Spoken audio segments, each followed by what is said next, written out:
It's Friday, September 29th, 2017. I'm your host, Sarah Beal. Thank you for joining us. We have a great show in store for you today. First up, we'll learn all about the upcoming Mastering Your Mark conference in our arts segment featuring Roberta Miller.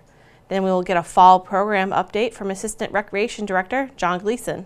Finally, we will check in with Sandy Neck Natural Resource Officer Sean Cordes. He's going to tell us about last week's storm and some wildlife rescues they made. But first, let's get a look at today's top headlines. Flu season is upon us, and the town of Barnstable's Health Division will hold 2 flu clinics. The first will be held Wednesday, October 11th from 9 a.m. to 11 a.m., and the second will be held November 8th from 3 to 5 p.m. Both will be held at the St. George Greek Orthodox Church in Centerville. These clinics are open to town of Barnstable residents only, and the fee is $3. Do you or someone you know want to become a firefighter? The Barnstable County Fire Chiefs Association will be holding their firefighter entry-level screening exam on Saturday, November 18th. The exam is for full-time firefighter EMT and firefighter paramedic positions. Registration will close September 30th. You may register online by visiting www.eventbrite.com and searching Barnstable County Fire Chiefs. The cost is $70. The town of Barnstable and Cape Cod Healthcare are once again partnering to host another blood drive at the HYCC. The drive will take place inside Cape Cod Healthcare's Bloodmobile today, Friday, September 29th, from 10 to 4 p.m. Everyone who donates will receive a gift certificate from Cumberland Farms. There is a desperate need for blood, and be assured that the blood that is collected will stay on Cape and be used to care for local residents. Now let's get a look at this week's Arts and Culture segment with Melissa Chartrand.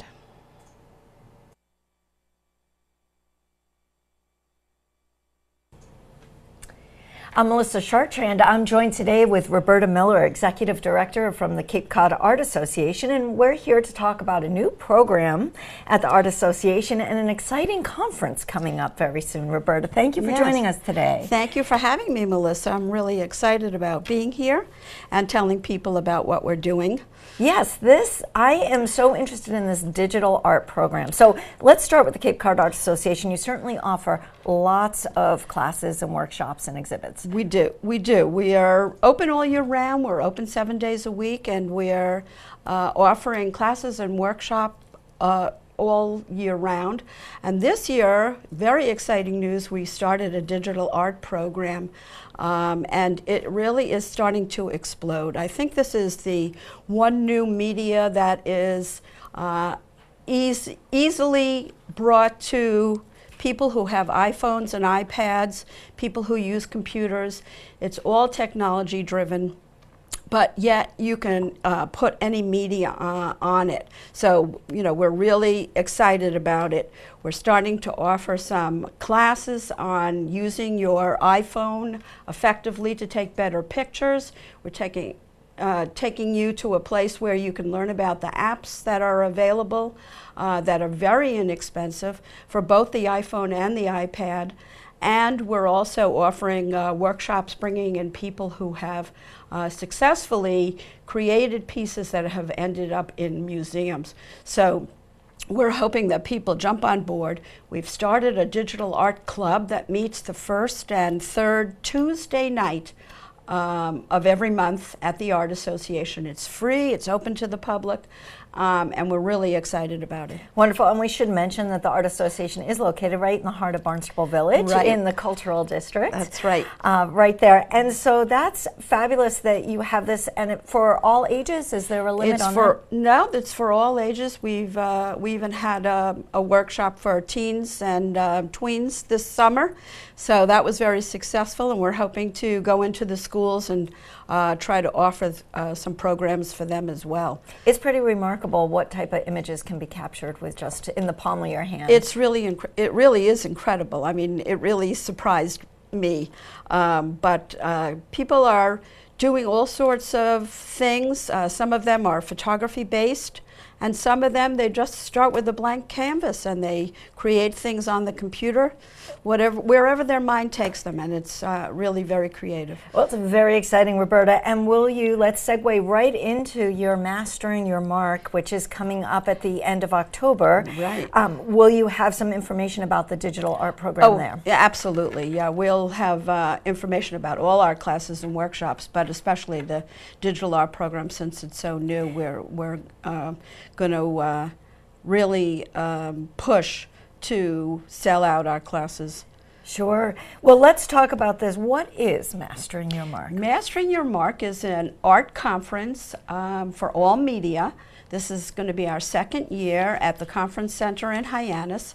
And we are excited to have a keynote speaker, Brian Rutenberg from New York City. He is a nationally known abstract artist who has written a book that's now on the bestsellers list. So we're going to feature that. And he's going to talk about his experiences in the art world. So that should be exciting. His keynote speech will be at lunchtime.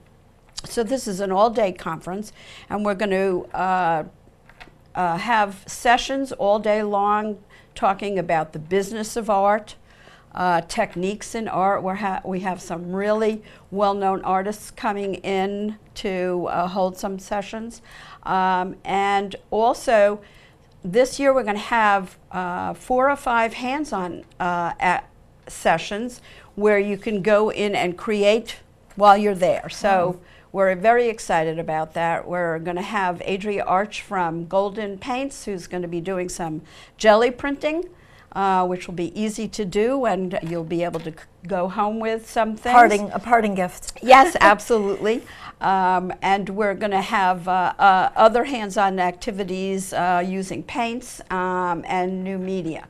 So, who is the conference designed for? Well, it's designed for anyone who has a creative bent.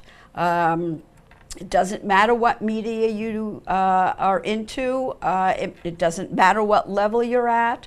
And it's for the person who just wants to learn about art and getting into the subject.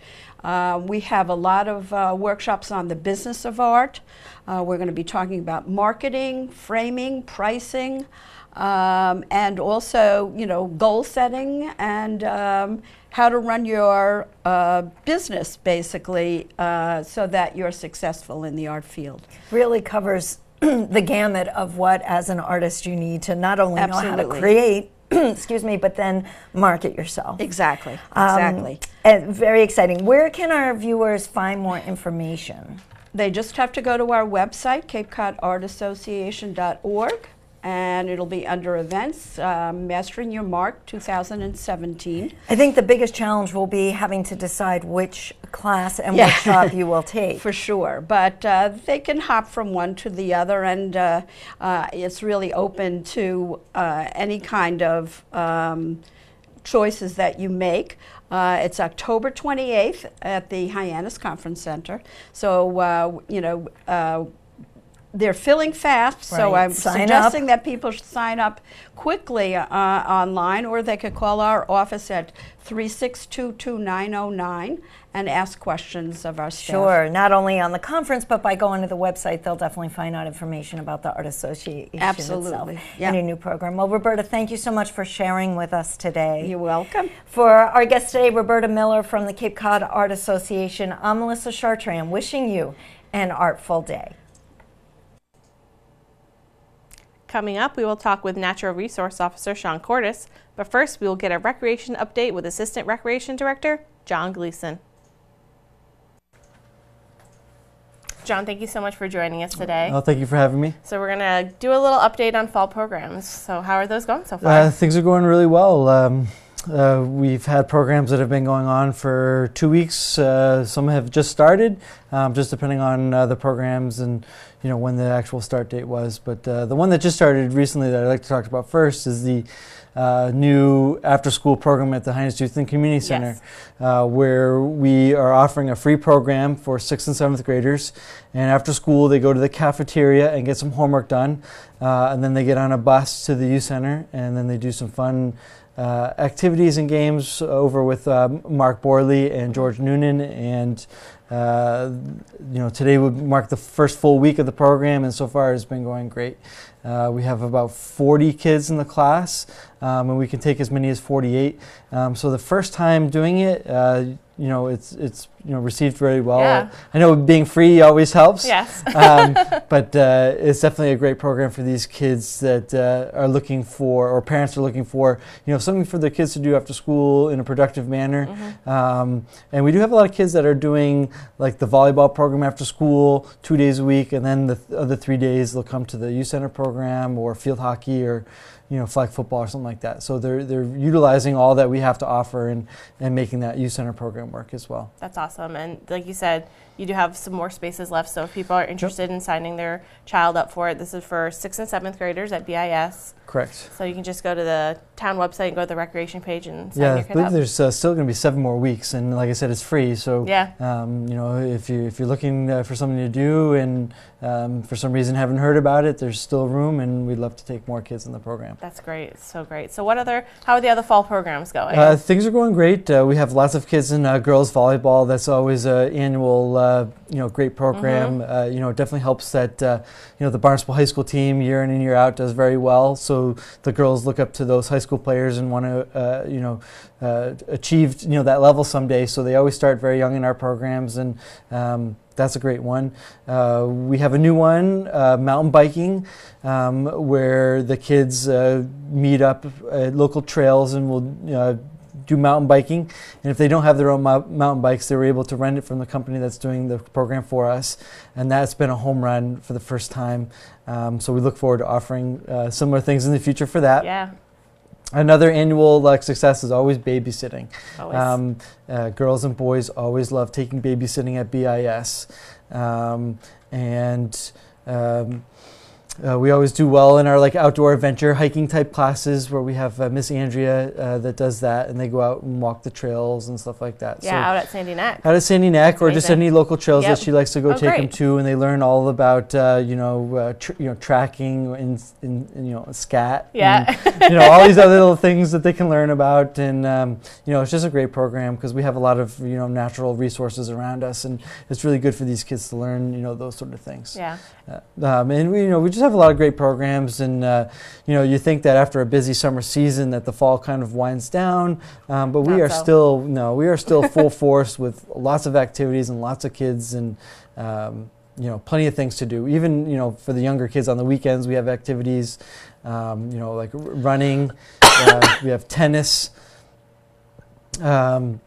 Soccer. We have plenty of things for all age groups, and it's so far the weather's been decent, so hopefully we can continue a good fall and have some plenty of outdoor time for the kids. I think it's so wonderful. You guys offer such a wide range of activities for kids getting involved in. It's not just sports, and then when it is sports, it's like you said, mountain biking. I mean, that's something most any kid can do as long as they know how to ride a bike. I mean, you can get out there and get on the trail, and the nature class going out onto the trails. I mean, it's great you have a little bit of this and a little bit of that. Yeah, I mean, the best thing about recreation, it's all encompassing. I mean, it's just not geared towards sports specifically.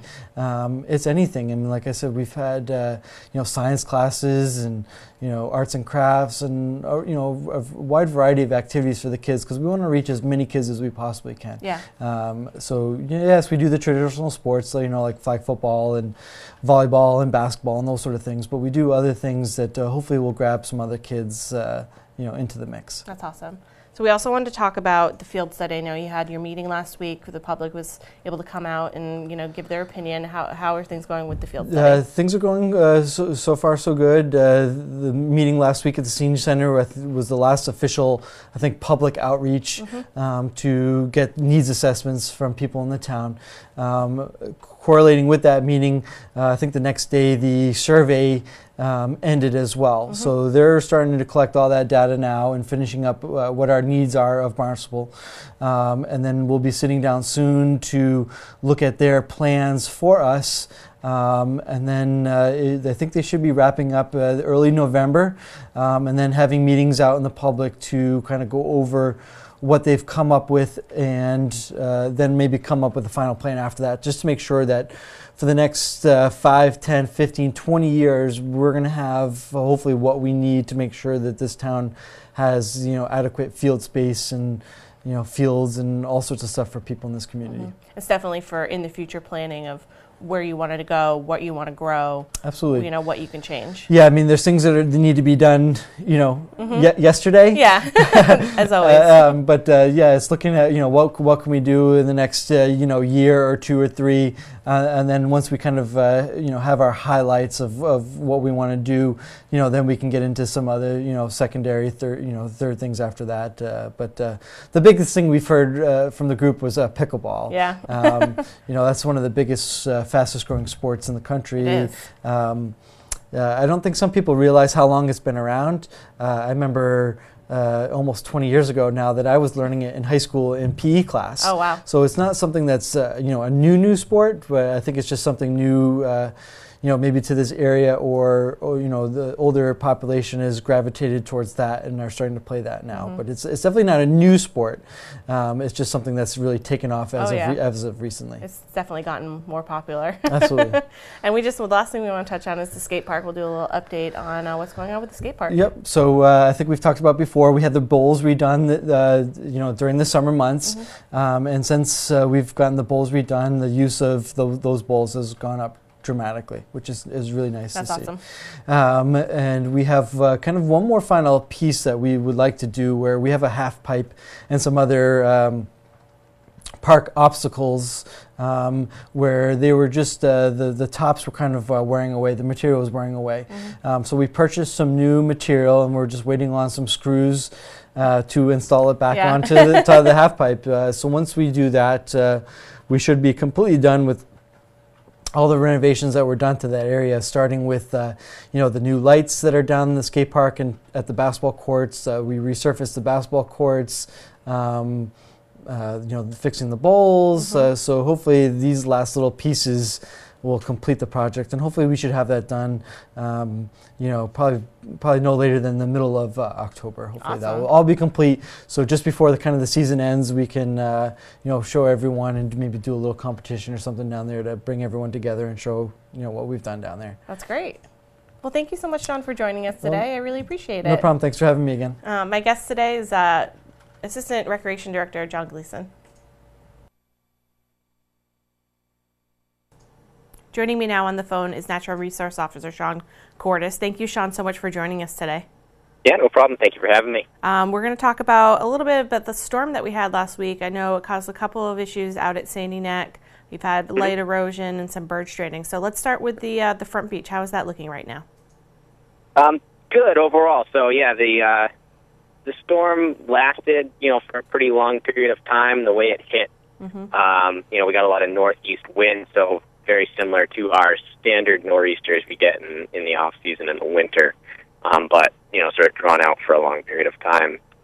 Overall, the beach did well. The dunes themselves, very minimal erosion. The front beach, however, the off-road vehicle corridor, did lose quite a bit of sand, so it's in more of a winter profile now, which means the higher areas where you drive, where there's a clearly delineated berm and an obvious toe of the dune, all of those have sort of blended together, and it's just a low slope down to the water. So the sand's a lot softer, a little harder to see where the proper spots are to park and where to drive, but it's pretty natural, and that'll build itself back up again as we get more southeast wind into next year.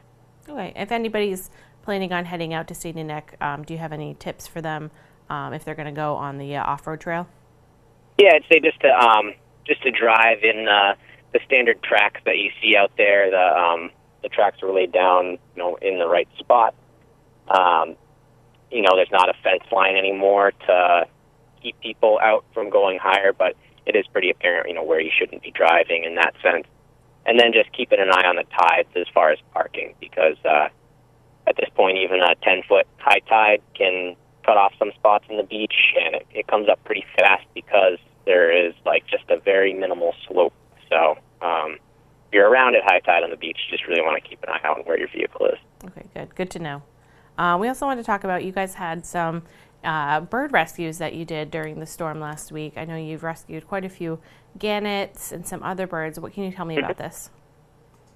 Yeah, so most of the birds that we rescued are seabirds, or pelagic species of birds, which means they spend the majority of their life out in the open ocean. So a lot of these birds, really the only time that you'd see them on land is on some islands and areas like that where they might nest, but otherwise they're flying above over the open ocean and actually landing in the water to rest. So what happens is when we get a lot of these storms, especially up here, it's the nor'easter style storm. These birds sort of get pulled in by the wind, and they're fighting the wind for a long period of time, and they start to get tired, sort of stressed out, and they can't necessarily land in the water because the surf's really high and it's pretty dangerous, and they're still going to be fighting the elements. So after a long period of time, especially in this case where we had about 4 or 5 days of northeast wind, they start to get grounded on our beaches and marshes, and even in some cases out in the middle of the road in Hyannis. Oh, wow. And they have to land because they're tired and they need rest.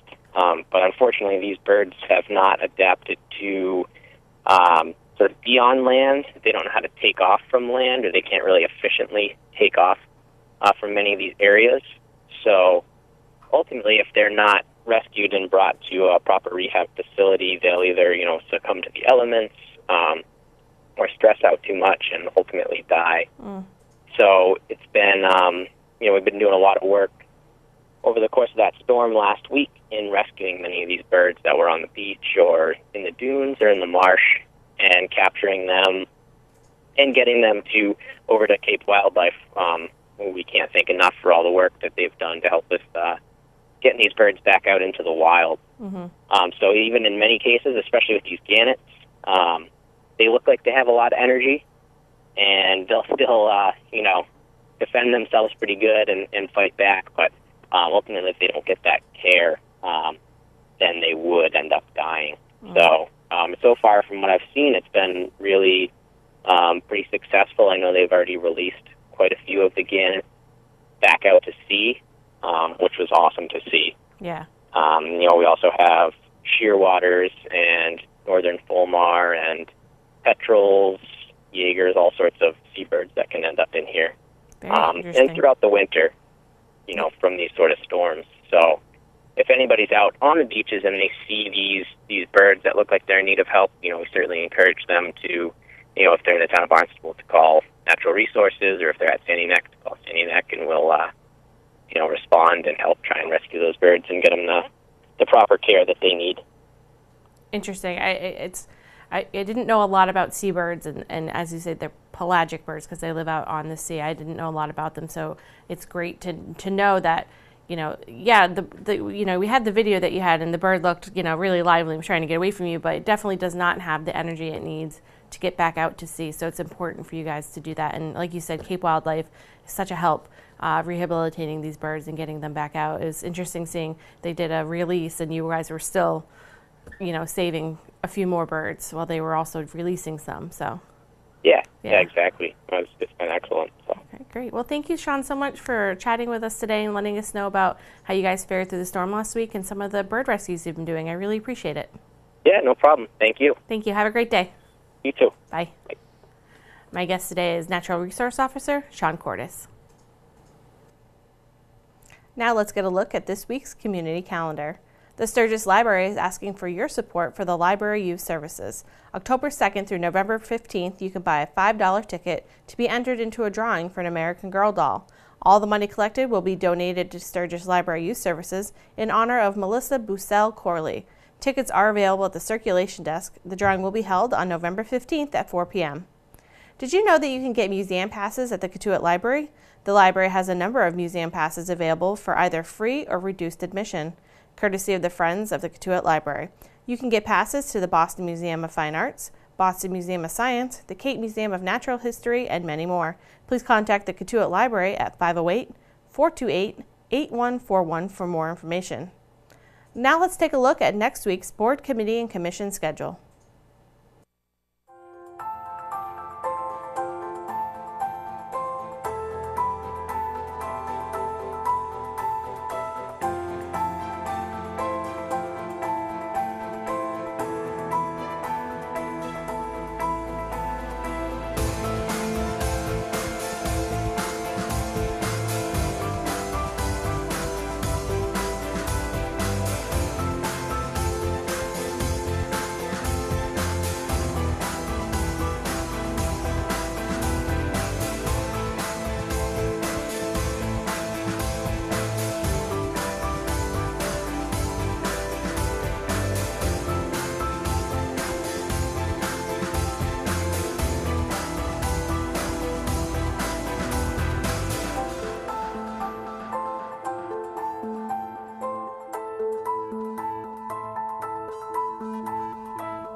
Thank you for joining us today. I hope you all have a great weekend. We'll be back here on Monday with another great show for you. For Barnstable Today, I'm Sarah Beal.